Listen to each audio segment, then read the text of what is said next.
Pinag-aaralan ngayon ng pambansang liga ang pagsasagawa ng isang pocket tournament sa kalagitnaan ng 50th season upang magbigay daan sa ilang mga players na lalaro sa Gilas, Pilipinas para sa mga international tournaments. Para sa detalye, narito ang report ni teammate Paulo Salamatin. Inaasahang maaabala ang takbo ng 50th season ng PBA dahil sa paglahok ng Gilas Pilipinas sa ilang mga international tournaments sa mga susunod na buwan hanggang sa susunod na taon. Magsisimula ang kampanya ng Gilas Pilipinas sa FIBA World Cup qualifier sa November 28 kung saan bibisitahin ito ang Guam sa Calvo Fieldhouse. Pagkatapos ito, sa December 1 ay maghaharap muli ang dalawang koponan sa Maynila. Pagkatapos sa mga ilang buwan mula sa pag-ensayo, magbabalik aksyon ng Gilas sa February 26 kaharap New Zealand bago muling humarap sa Australia Boomers sa March 1 sa isa pang home game. Pagsapit ng July 3, ang Tall Blacks naman ang mag-host katapatang pambansang koponan sa New Zealand bago harapin ang Gilas Boomers sa July 6 sa Australia. Dahil sa magkakasunod na malalaking international tournament hanggang 2026, ito ang naging dahilan ni Commissioner Willie Marcial upang magdaos ng isang pocket tournament upang manatiling competitive ang mga PBA teams at patuloy na mapanatili ang interes sa mga basketball fans sa bansa. Halos mga 40 days tayo mawawala. So gumagawa kami ng mapapasako ng import makakagawa ng tournament.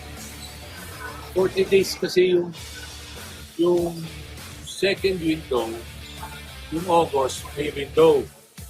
After ng ilang araw, isang games na.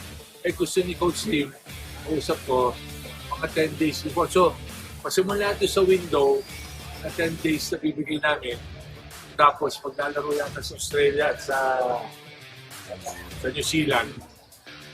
Mga ilang araw, kesa maglagay ako ng laro ng 2 araw, 2 game days, idediretso ko na. Papadiretso ko na para sa isang games.